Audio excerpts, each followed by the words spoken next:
کچھ لوگ خوبصورت نمازیں پڑھ کے نیکیاں کر کے پھر بھی شیطان کے شکنجے میں رہتے ہیں، ہمیں تو معافی ملی نہیں۔ اچھا، آپ کو کیسے پتا چلا کہ معافی نہیں ملی؟ کیا آپ وہ رجسٹروں پہ جو لکھتے ہیں فرشتے پڑھ کے آئے ہیں؟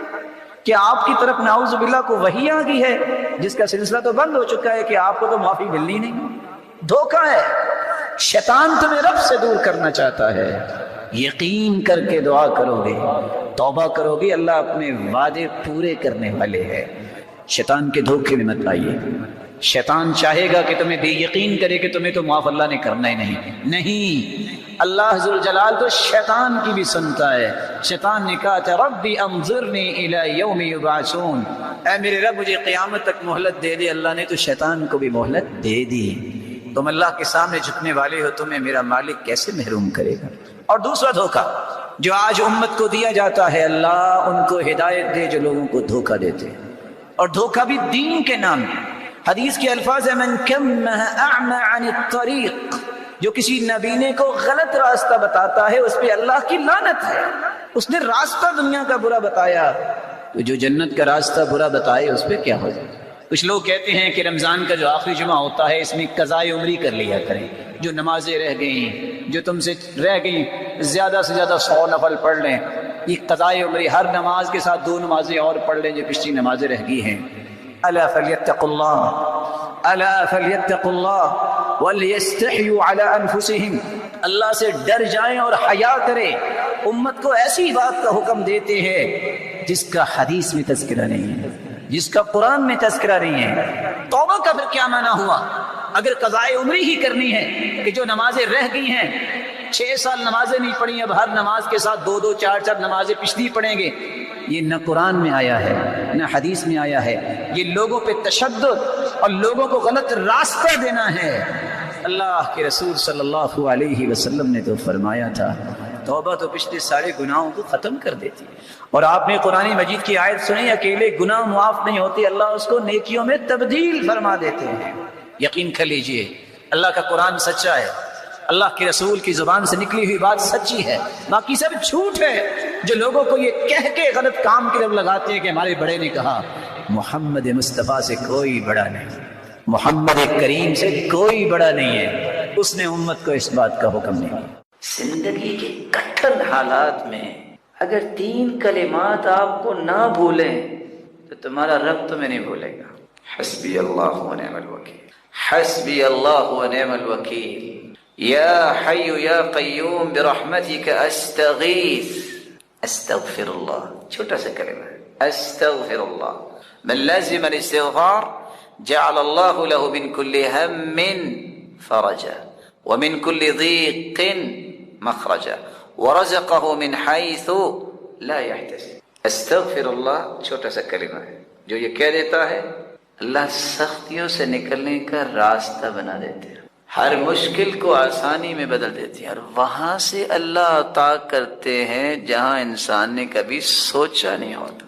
میں اتفاق سے کراچی درس پہ گیا، جو ہی ہم گاڑی سے اترے، حالات بھی کراچی کے ویسے ہی ہیں، اللہ تعالیٰ مہربانی فرمائے، تو ایک شخص کہتا ہے مولانا میں آپ کے ساتھ جانا چاہتا ہوں۔ ساتھی بھی پریشان ہو گیا کہ یہ کون ہے جو کہہ رہا ہے؟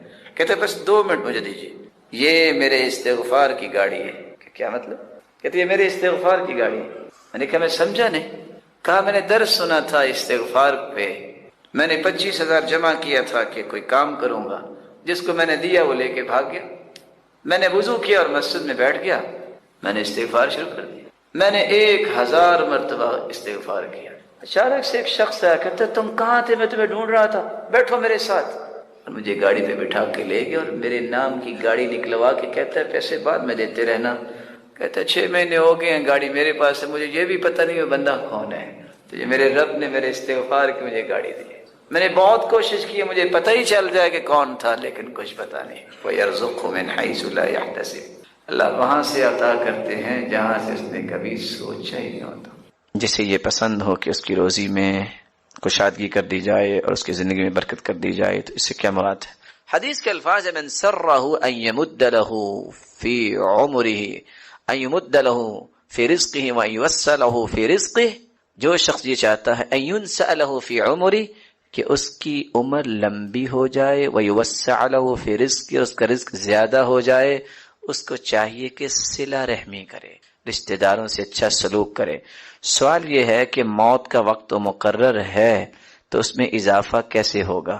اس حدیث کی روشنی میں علماء نے 2 باتیں پیش کی۔ پہلی بات، زندگی لمبی ہونے کا مطلب یہ ہے کہ بابرکت بن جائے گی۔ رزق زیادہ ہونے کا معنی کیا ہے؟ کہ جتنا ہوگا اس میں برکت پیدا ہو جائے گی۔ اور برکت کیسی؟ میں ایک مثال دے دیتا ہوں۔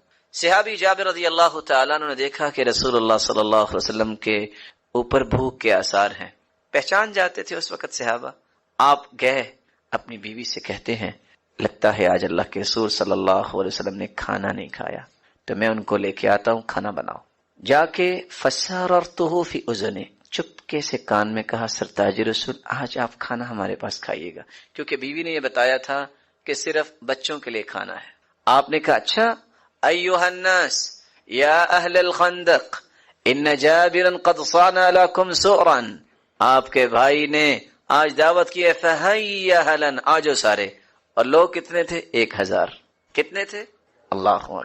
جب وہاں پہنچے تو دیکھا یہ کیا، اب یہ چند روٹیاں کیسے پوری آئیں گی؟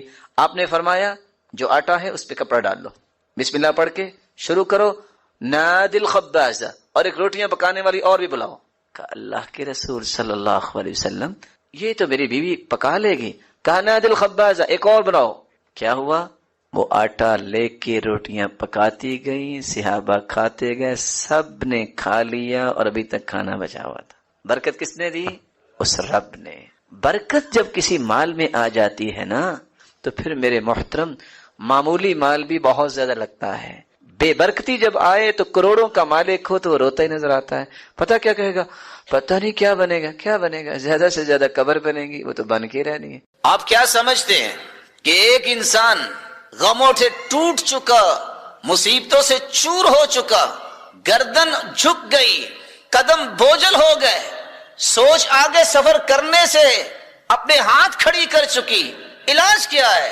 انزائٹی ہے، ڈپریشن ہے، نہ جانے کون کون سی بیماریوں نے گھیر رکھا ہے، ڈاکٹر کہتے ہیں لا علاج ہے، زبان سے یہ الفاظ ادا کرو، اللہم انی عبدک وابن عبدک وابن امتک ناصیتی بیدک ماض فی حکمک عدل فی قضاؤک اسألک بکل اسم هو لک سمیت به نفسک او انزلته في كتابك او علمته احدا من خلقك او استأثرت به في علم الغيب عندك ان تجعل القرآن العظيم ربيع قلبي ونور صدري وجلاء حزني وذهاب همي وغمي۔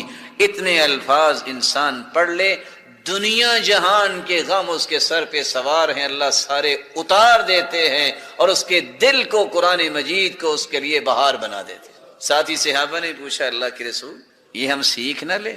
اور ساتھ کیا فرمایا؟ وَأَبْدَلَهُ مَكَانَهُ فَرَجًا، دنیا کی ہر مشکل کی جگہ اللہ آسانی لے آتے ہیں۔ فرمایا جو بھی سنے نا اس کو یاد کرنا چاہیے۔ رسول اللہ صلی اللہ علیہ وسلم نے فرمایا دنیا کا کوئی غم کسی کو آئے، کوئی پریشانی آئے، کوئی کرب میں مبتلا ہو، صرف اتنا کہہ دے لا الہ الا انت سبحانک انی کنت من الظالمین، لم يدع بها رجل قط الا استجاب اللہ لذلك۔ اتنا کہنے والا جس غم اور پریشانی کے لیے کہے گا اللہ اس کی دعا کو رد نہیں فرمائیں گے، وہ غم دور ہو جائے گا۔ اور رسول اللہ صلی اللہ علیہ وسلم نے فرمایا اللہم انت ربی لا الہ الا انت خلقتنی وانا عبدک۔ صحیح بخاری کی روایت آپ نے سنی پڑھی ہوگی، اللہ کے رسول نے فرمایا میں معراج پہ گیا تو میں نے دیکھا ایک شخص بیٹھا ہوا، فرشتے کے ہاتھ میں پتھر ہے، اس کے سر پہ مار کر کچل دیتا ہے۔ لیلۃ القدر کس رات میں آتی ہے؟ آپ صلی اللہ علیہ وآلہ وسلم کے فرامین کو سنیے اور یہ اندازہ کیجئے شریعت چاہتی کیا ہے، اور آپ یہ بھی سن چکے کہ ضروری نہیں ہے کہ ہم جانیں کس رات کو آتی ہے، صرف دلائل کی روشنی میں یہ بتانا مقصود ہے کہ لوگ جو بے راروی کا شکار ہیں ان کو صحیح راستہ مل جائے۔ صحیح بخاری کی روایت ہے، اور یہ روایت ہے 2020، تحروا لیلۃ القدر فی العشر الاواخر من رمضان۔ رسول اللہ صلی اللہ علیہ وسلم نے فرمایا لیلۃ القدر کو تلاش کرو آخری عشرے کی راتوں میں۔ اس کا مطلب یہ نکلا کہ لیلۃ القدر دن میں تو نہیں ہوگی، اور پھر اس کا ایک مطلب تو یہ سمجھ میں آ گیا کہ یہ آخری عشرے میں ہوگی، اور تیسری بات یہ بھی سمجھائیں کہ اس کو تلاش کرنا پڑے گا۔ کیسے؟ اس رات یا ان 10 کی 10 راتوں میں انسان کو عبادت میں دل لگانا پڑے گا۔ دوسری روایت رسول اللہ صلی اللہ علیہ وسلم کا فرمان ہے، اور یہ روایت سنن ابی داود کی ہے 1383۔ آپ صلی اللہ علیہ وسلم نے فرمایا التمسوها فی العشر الاواخر، آپ رمضان کے آخری عشرے میں اسے تلاش کرو، اور پھر فرمایا والتمسوها فی التاسعہ، اس کو 9 میں یعنی 29 میں، والسابعہ اور 7 میں، والخامسہ اور 5 میں تلاش کرو۔ راوی کہتے ہیں میں نے سوال کیا ما التاسعہ والسابعہ والخامسہ، یہ تاسعہ، خامسہ اور سابعہ کیا ہے؟ یہ 9 7 5 یہ گنتی کیا ہے؟ تو جواب دیا اذا مضت 21، جب 21 کا عدد گزر جائے، فالتی تلیہ التاسعہ، تو اس کے بعد 9 کا عدد آئے گا۔ کوئی پہچان رہا ہے میں کیا کہہ رہا ہوں؟ 9 اور 7 اور 5، جب ہم 9 بولتے ہیں تو اس سے مراد کیا لیا جاتا ہے؟ 21ویں رات بھی اور 29ویں رات بھی۔ بلا کیسے؟ 9 دن رہ گئے، اور اگر اوپر سے ہم پیچھے کی طرف آئیں تو 9واں دن۔ سابعہ، سابع سے کیا مراد ہے؟ 7 سے 7 دن رہ گئے یا 7واں دن۔ جب 7 دن رہ گئے تو یہ کیا بن گئی؟ 23۔ جب 7واں دن مراد لیں گے تو پھر کیا بن گیا؟ 27۔ خامسہ 5، اس سے مراد کیا ہے؟ 5 دن رہ گیا یا 5 دن ہو گئے۔ تو 21 23 25 27 اور 29 اس انداز سے انہوں نے حدیث میں وضاحت کر دی۔ تیسری روایت ابو سلمہ رضی اللہ تعالی عنہ کی ہے، اور یہ روایت بھی صحیح بخاری کی ہے، اور صحیح بخاری کے اندر 2016 اس کا نمبر ہے۔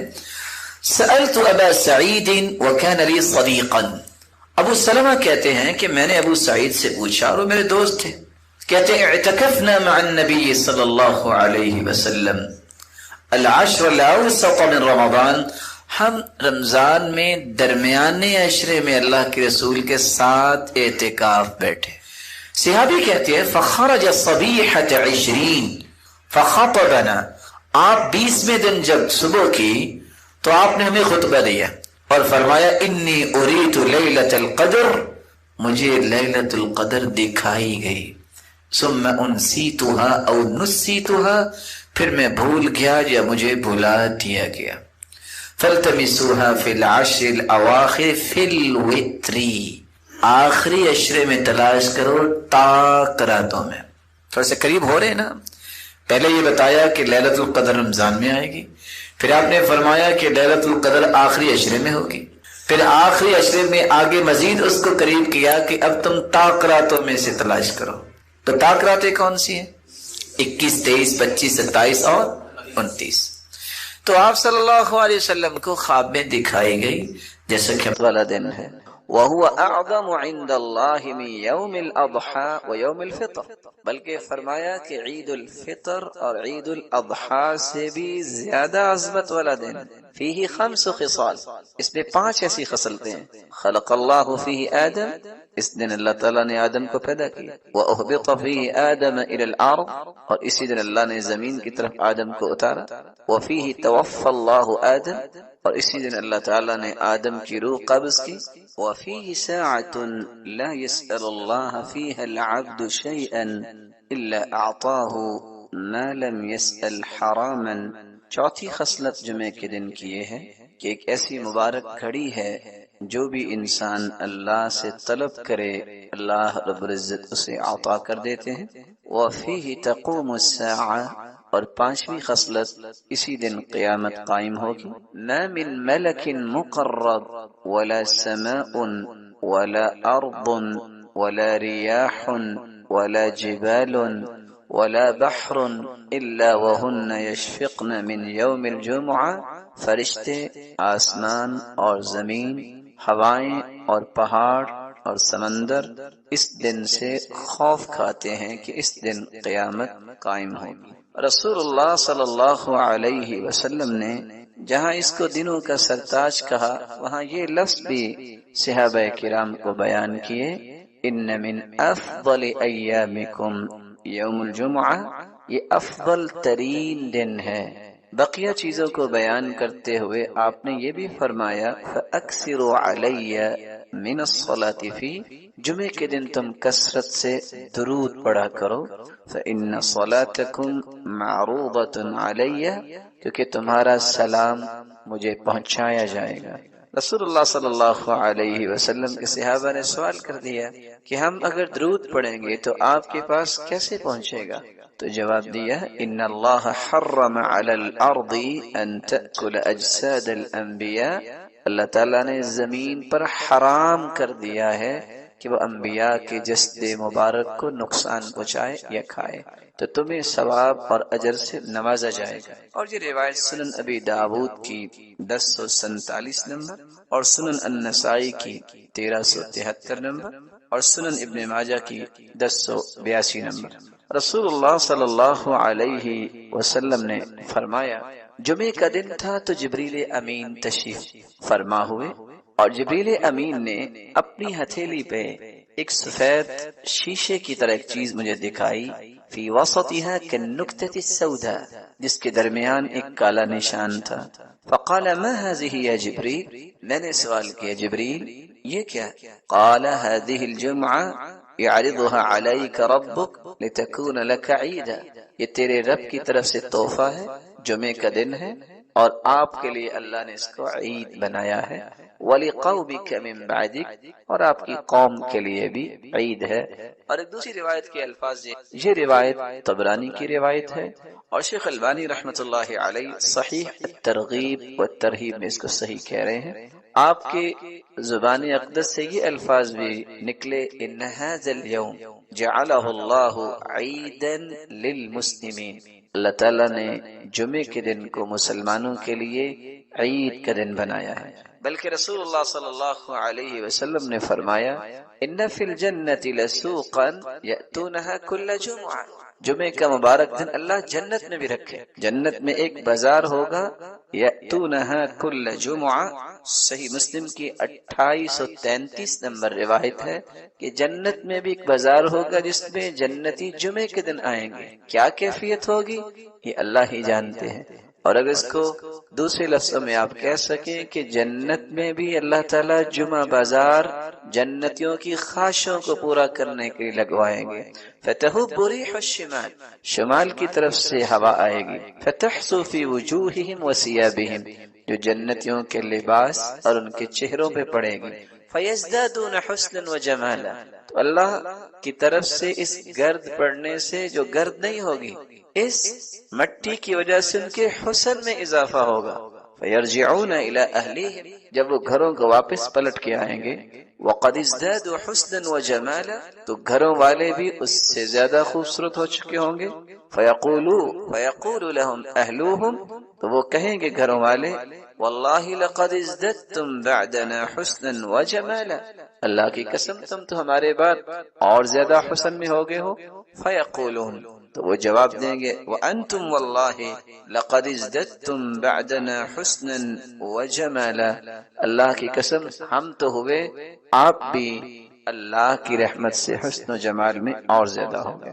رسول اللہ صلی اللہ علیہ وسلم ان فضیلتوں کے ساتھ ہمیں دو حکم دیے ہیں۔ پہلا حکم کہ جمعے کے دن کثرت سے درود پڑھا جائے، دوسرا حکم اس میں ایک ایسی مبارک گھڑی ہے جو بھی دعا کی جائے وہ دعا رد نہیں ہوتی۔ وہ کون سی گھڑی ہے، وہ کون سا وقت ہے جب دعا کی جائے تو دعا رد نہیں ہوتی؟ سیدنا ابو ہریرہ روایت کرتے ہیں، اور یہ صحیح بخاری کی 935 نمبر اور صحیح مسلم کی 852 نمبر روایت ہے، ان فی الجمعۃ لساعۃ، جمعے کے دن ایک ایسی گھڑی ہے، لا یوافقها عبد مسلم قائم یصلی، جو بھی شخص اس گھڑی کو پا لیتا ہے، اس حالت میں کہ وہ نماز پڑھ رہا ہے، یسأل اللہ خیرا الا اعطاہ ایاہ، اللہ تعالیٰ اس کو ہر وہ چیز عطا کر دیتے ہیں جس کا بندہ مومن سوال کرتا ہے۔ اور ایک روایت میں آتا ہے وہی ساعۃ خفیفہ، یہ بہت تھوڑا سا وقت ہوتا ہے۔ علماء نے اس وقت کے متعلق دو روایتوں سے استدلال لیا ہے۔ پہلی روایت ابو موسیٰ اشعری رضی اللہ تعالی عنہ کی ہے کہ وہ گھڑی اس وقت شروع ہوتی ہے ہی ما بین ان یجلس الامام الى ان تقضى الصلاة، خطیب جو خطبہ دینے کے لیے ممبر پہ بیٹھتا ہے اور جب تک نماز نہیں ہو جاتی، گویا کہ خطبے کا وقت اور نماز کے ختم ہونے تک یہ ایک ایسی مبارک گھڑی ہے جس گھڑی میں جو بھی انسان مانگے اللہ اس کو عطا کرتے ہیں، اور یہ صحیح مسلم کی 853 نمبر روایت ہے۔ دوسری روایت میں آتا ہے جمعے کی دن 12 گھڑیاں ہوتی ہیں، ان 12 گھڑیوں میں ایک ایسی ساعہ ہے، ایک ایسی گھڑی ہے جو بھی انسان اس میں دعا کرے اللہ قبول فرماتے ہیں۔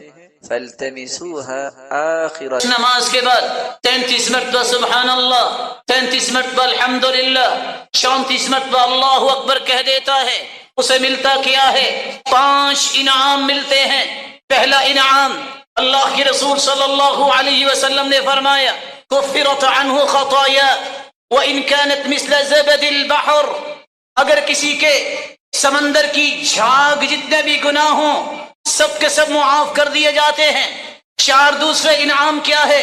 صحابہ آ کے کہتے ہیں اللہ کے رسول، وہ امیر صحابہ حج بھی کرتے ہیں، عمرہ بھی کرتے ہیں، جہاد بھی کرتے ہیں، صدقہ بھی کرتے ہیں، کیونکہ ان کے پاس مال زیادہ ہے، ہمیں بھی کوئی ایسا نسخہ بتائیے کہ ہم ان کے برابر نیکیوں میں ہو جائیں۔ اللہ کے رسول نے فرمایا نماز کے بعد 33 مرتبہ سبحان اللہ الحمدللہ اللہ اکبر کہو گے، جو درجہ حج کا انہیں ملتا ہے تمہیں بھی ملے گا، جو عمرے کا اور جہاد اور صدقے کا انہیں ملتا ہے تمہیں بھی اللہ عطا کریں گے۔ اور میں ادب سے یہ بات کہنا چاہوں گا، نماز کے بعد ہوتا کیا ہے؟ السلام علیکم ورحمۃ اللہ، اللہم انت السلام ومنک السلام والیک یرجع السلام فحینا ربنا بالسلام، اور چلے گا۔ سنت کیا ہے؟ اللہ کے رسول کا طریقہ کیا ہے؟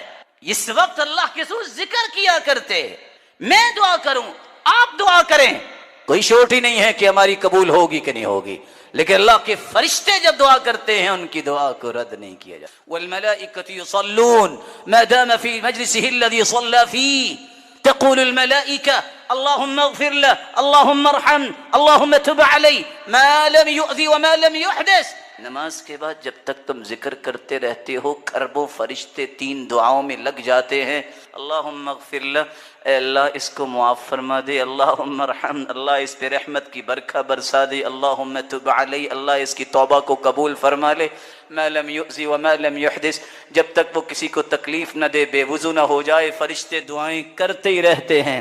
اور اگر آپ فرض نماز کے بعد تم آیت الکرسی پڑھ لو، من قرأ آیت الکرسی دبر کل صلاة مکتوبہ لم یمنعہ من دخول الجنة الا ان یموت، جو فرض نماز کے بعد آیت الکرسی پڑھ لے اس کے اور جنت کے درمیان ایک ہی دیوار حائل ہے، وہ موت کی دیوار ہے، جس دن آنکھیں بند ہوگی یہ جنتی مہمان ہوگا۔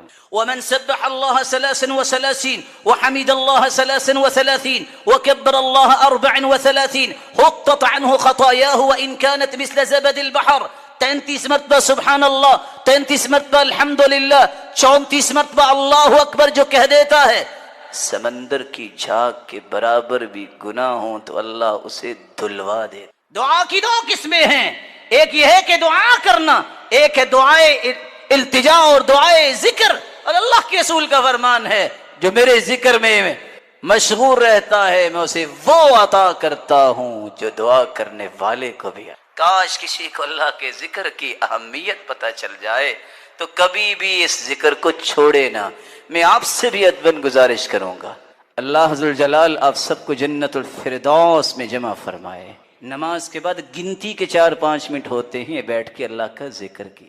سارہ علیہ الصلاۃ والسلام، ابراہیم علیہ الصلاۃ والسلام کی زوجہ محترمہ جن کے بارے میں صحیح بخاری کی روایت ہے، رسول اللہ صلی اللہ علیہ وسلم نے فرمایا بینما هو ذات یوم وسارہ اذ اتى على جبار من الجبابرہ ابراہیم اپنی بیوی کے ساتھ جا رہے ہیں، گزرتے گزرتے ایسے جابر حکمران کے پاس سے گزرے، فقیل له انہا ہنا رجلا معه امرأة من احسن الناس، اس کے چاہنے والوں نے بادشاہ کو خبر دی ایک آدمی گزر رہا ہے جس کے ساتھ شاید کہ دنیا کی خوبصورت عورت ہے، فارسل الیہا، اس جابر نے حکم دیا کہ لے آؤ میرے پاس۔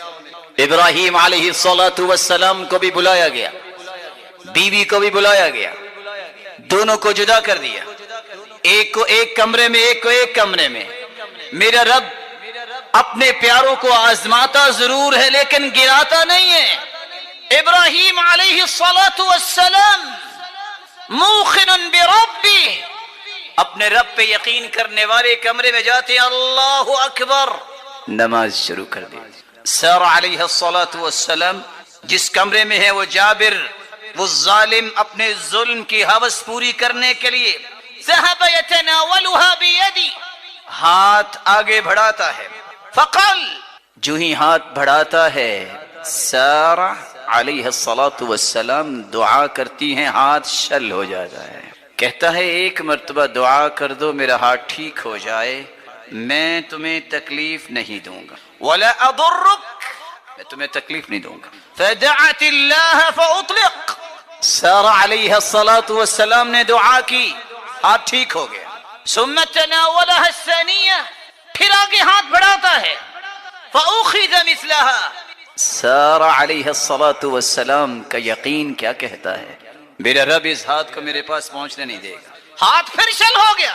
فقال ادع اللہ لی ولا اضرک، ایک مرتبہ پھر دعا کر دو میرا ہاتھ ٹھیک ہو جائے، میں تمہیں تکلیف نہیں دوں گا، دعا کی پھر ٹھیک ہو گیا۔ تیسری مرتبہ پھر ہاتھ آگے کیا، شل ہو گیا۔ الیقین صلاح اول هذه الامه بالزہد والیقین، جس کو یقین ہو جائے اللہ اسے گرنے نہیں دیتے، کہتا ہے دعا کر دو میرا ہاتھ ٹھیک ہو جائے، میں دوبارہ یہ کوشش نہیں کروں گا۔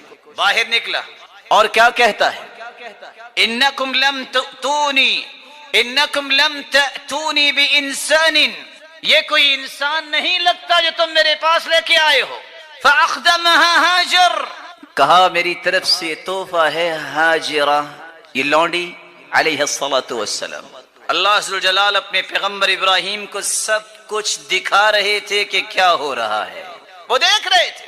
جب سارہ علیہ الصلاۃ والسلام ان کے پاس پہنچی تو کہتی ہیں رد اللہ کید الکافر واخدم ہاجر، اللہ نے کافر کے شکنجے کو توڑ دیا اور اسی کے ذریعے ہاجرہ بطور تحفہ اور بطور خدمت دے دی۔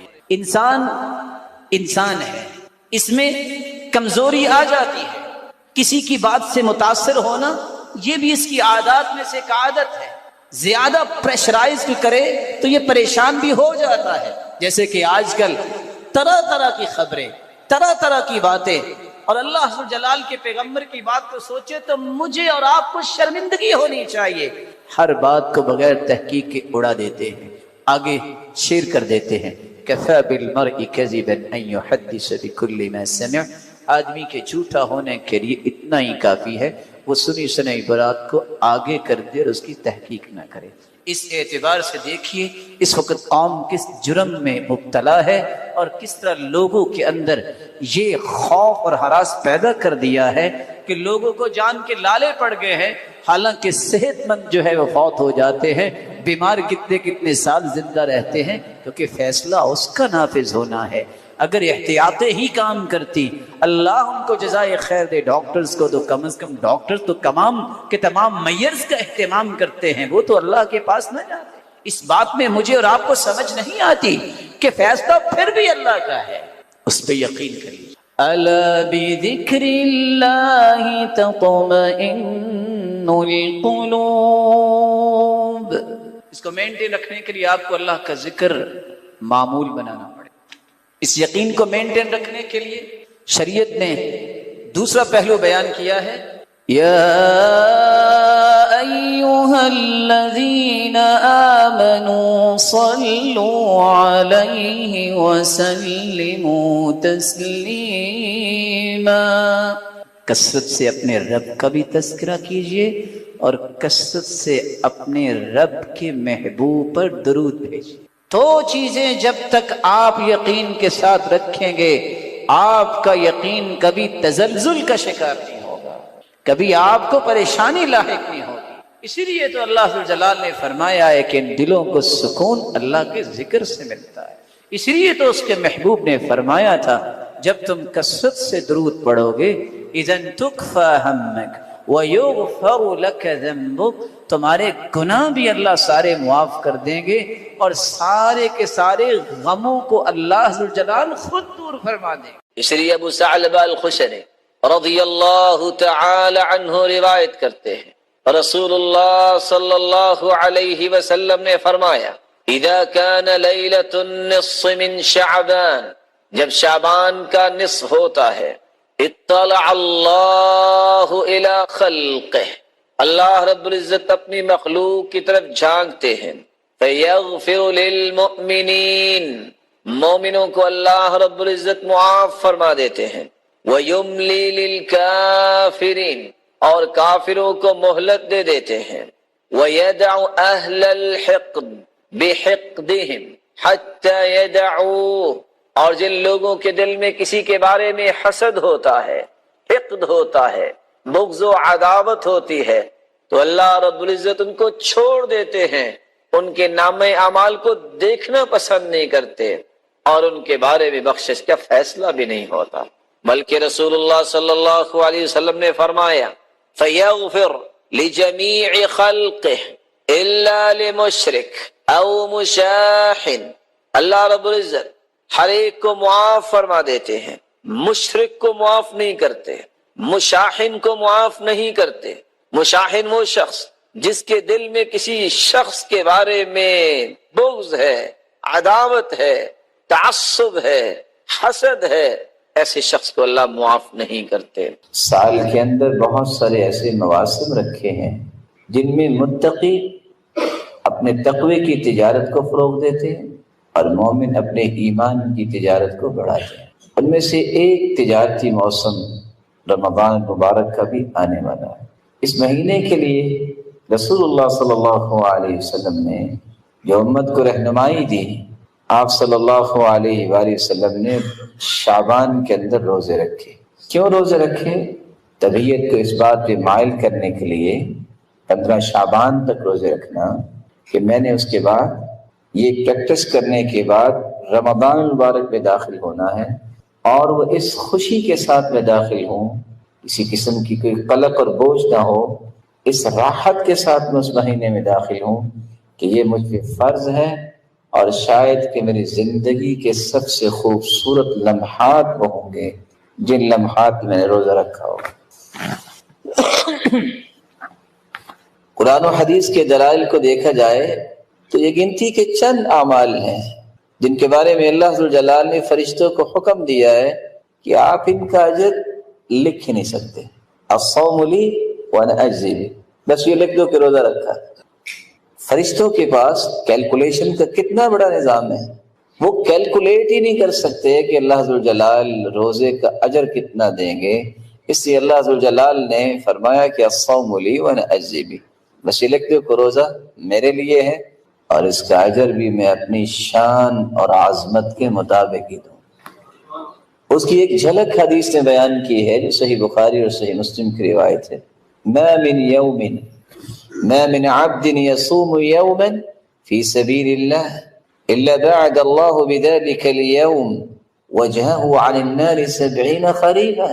یہ روشن چہرے پڑھے لکھے ہیں، اگر 70 سال سفر کیا جائے 120 گھنٹے 120 میل کی رفتار سے بھی تو کتنا سفر بنے گا؟ ایک روزہ، اور وہ بھی نفلی روزہ اللہ کی راہ میں کوئی رکھتا ہے تو 70 سال میں جتنا سفر ہوتا ہے رب تعالیٰ اس انسان کو جہنم سے اتنا دور کر دے۔ اگر نفلی روزے کی یہ شان ہے جو صحیح بخاری اور مسلم کی روایت بتا رہی ہے تو اللہ جلال نے اس فرض روزے کا انعام کتنا رکھا ہوگا۔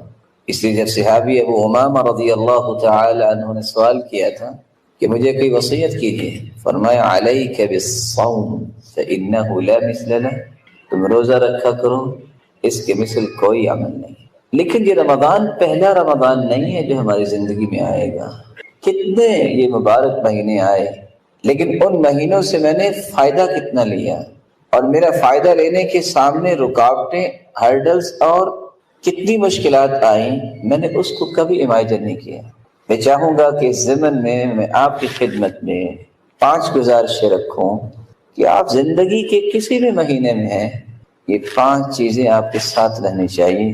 اگر آپ سمجھتے ہیں کہ زندگی کا ہر لمحہ اللہ جلال کے ہاں پسندیدہ بن جائے، تو آپ جب تک ان 5 چیزوں کو اپنے ساتھ نہیں رکھتے، یہ زندگی کے ایام گزرتے جا رہے ہیں، رمضان آتا بھی ہے اور مکمل بھی ہو جاتا ہے، آئندہ سال پھر آتا ہے۔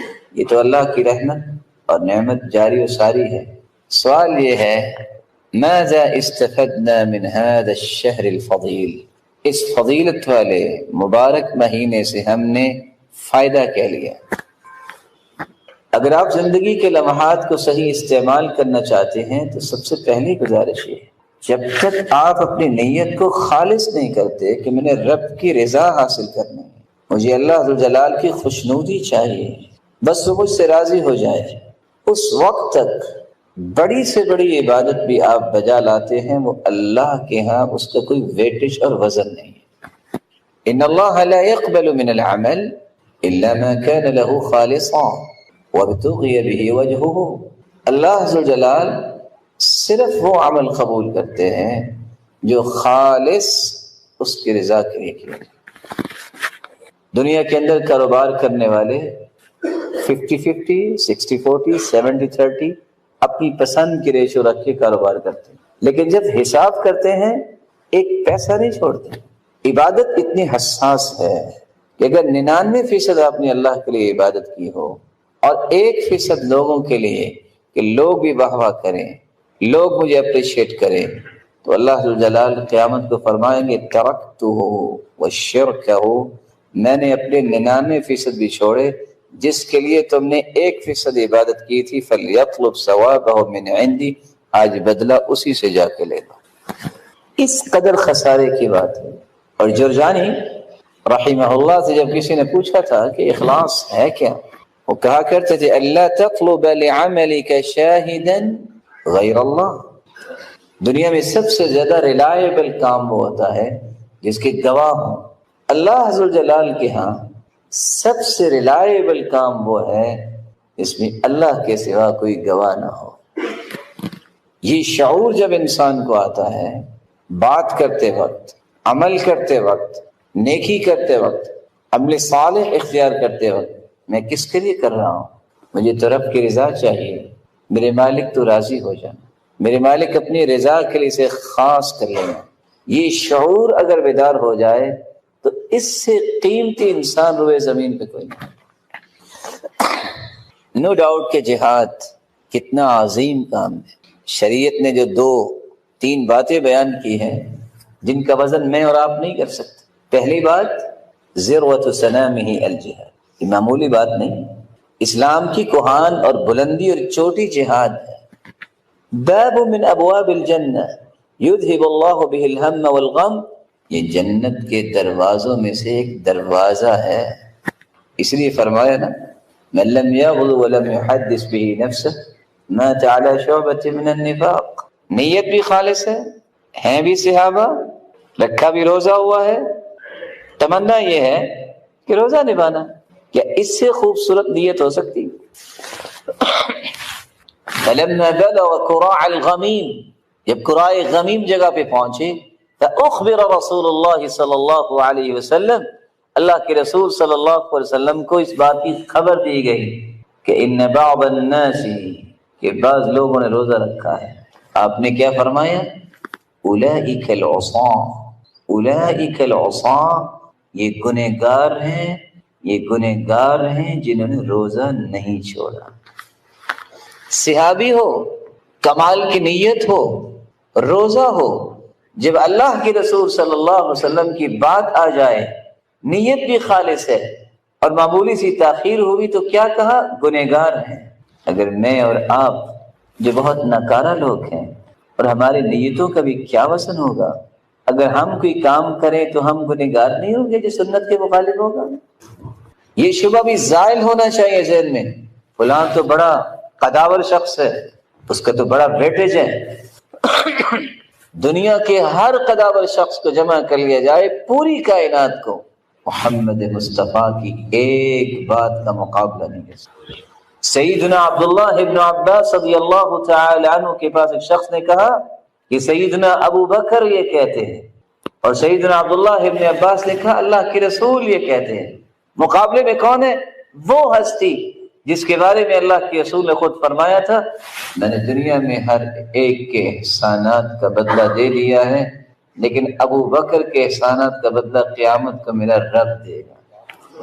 لیکن اس ہستی کی بات بھی جب اللہ کے رسول کے مقابلے میں آئی تو عبداللہ ابن عباس رضی اللہ تعالی عنہ کہنے لگے خشیت ان تنزل علیکم حجارۃ من السماء، مجھے خوف آ رہا ہے کہیں تم پہ پتھروں کی بارش نہ ہو جائے. نبی کے مقابلے میں صدیق کی بات پیش کر رہے ہیں. دیانتداری سے بتائیے، پوری دنیا کے اسکالرز اور ڈاکٹر جمع ہو جائیں، صدیق کی کسی ایک بات کا مقابلہ کر سکتے ہیں؟ افضل الامت بعد نبیہا ابو بکر، اس امت میں سب سے اعلیٰ جو ہے اللہ کے نبی کے بعد وہ سیدنا ابو بکر. اسی گزارش جو میں آپ کے سامنے رکھنا چاہوں گا، جو میرے اور آپ کے عمل میں بس اوقات رکاوٹ بن جاتا ہے. میرے بھائی، میرے محترم، میرے مکرم، کسی ملک کے دستور کی کوئی حیثیت ہوتی ہے. مسلمان کے لیے جو دستور ہے وہ اللہ نے وحی کے ذریعے قرآن بھیجا ہے. دستور اور کانسٹیٹیوشن کی ایک ایک شق اور ایک ایک آرٹیکل جو ہے وہ دسیوں مسائل کا حل ہوتا ہے. قرآن مجید کی ایک ایک آیت میری اور آپ کی زندگی کو رونق دے سکتی ہے، روشنی دے سکتی ہے. ہر روز جب تک میں اور آپ اس دستور کو پڑھتے نہیں ہیں تو زندگی کے اندر چارمنگ آتی ہے، زندگی کے اندر سکون آتا ہی نہیں، زندگی بارونق بنتی نہیں. یہ اللہ نے رونق رکھی ہے زندگی کی تو ان تین چیزوں میں، قرآن کی تلاوت ہے، اللہ کا ذکر ہے، اور رسول اللہ صلی اللہ علیہ وسلم پر درود بھیجنا ہے. ان تین چیزوں کو جو نعمت سمجھتا ہے، یہ اللہ کے وعدے ہیں کہ اللہ ذو جلال اس بندے کو بھی دنیا کے لیے نعمت ہی بنا دیتے. سیدنا عمر رضی اللہ تعالی عنہ، جن کے بارے میں ابن حجر اسقلانی لکھتے ہیں کہ 15 آیات رائے عمر کی ہوتی، اللہ اسے آیت بنا کے نازل کر دیا. کیا راز تھا؟ بیت اللہ میں تشریف لائے، کہتے ہیں یا رسول اللہ لو اتخذنا ذلك المكان للمصلى، یہ مقام ابراہیم پہ اگر ہم نماز پڑھ لے تو. ابھی یہ بات کر کے فارغ ہوئے، جبریل امین آئے، یہ آیت لے کر واتخذوا من مقام ابراہیم مصلى، آیت نازل ہو. سیدنا عمر رضی اللہ تعالی عنہ اللہ کے رسول صلی اللہ علیہ وسلم کے پاس آئے، کہتے ہیں یا رسول اللہ دخل علیک البر والفاجر ولو امرت امہات المؤمنین بالحجاب، آپ کے پاس نیک بھی آتے ہیں، بد بھی آتے ہیں، اگر آپ پردے کا حکم دے دے تو مومنوں کی ماؤں کو. ابھی آپ نے کچھ نہیں کہا کیونکہ آپ وحی کے بغیر تو نہیں بولتے تھے. جبریل آئے اور پردے کی آیات لے کے آئے. عمر رضی اللہ تعالی عنہ کا معمول یہ تھا، كان اذا دخل البيت نشر المصحف قرأ فيه، صبح نماز پڑھاتے، ذکر و اذکار سے فارغ ہوتے، گھر داخل ہوتے، سب سے پہلا کام قرآن مجید کھول کے بیٹھ جاتے، اس کی تلاوت کرتے، پھر دنیا کے دیگر امور کو دیکھتے. آج یہاں سفید بالوں والے مجھے لوگ نظر آ رہے ہیں، اللہ انہیں سلامت رکھے، ان کو عزت دے، ان کو برکت دے. ذرا ان سے پوچھئے گا ان بزرگوں سے کہ آج سے 30 سال پہلے ہندوستان پاکستان میں مسلمانوں کی کیفیت کیا تھی؟ کوئی مرد اور عورت کسی کام کو ہاتھ نہیں لگاتا تھا جب تک قرآن نہیں پڑھتا، اور زندگیوں میں برکت. اور آج سوتے وقت بھی آخری کام یہ ہوتا ہے موبائل، اور اٹھتے وقت بھی پہلا کام یہ ہوتا ہے موبائل. کہاں سے تربیت آئے گی؟ قرآن مجید کی تلاوت کو معمول بنائیے. ہم اصل میں رمضانی مسلمان بننا پسند کرتے ہیں، ربانی مسلمان بننا پسند نہیں کرتے. ہمیں ربانی مسلمان بننا ہے.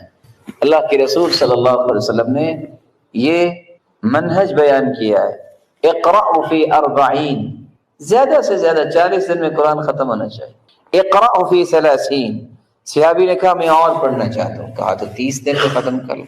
اقرأ فی 25، 25 دن میں ختم کر لو۔ اقرأ فی 20، نہیں میں اور پڑھنا چاہتا ہوں، کہا تو پھر 20 دن میں ختم کر لو۔ اقرأ فی 15، 15 دن میں ختم کر لو۔ اقرأ فی 10، اقرأ فی 7، یہ معمول تھا صحابہ کا۔ آپ 40 دن میں قرآن ختم کریں۔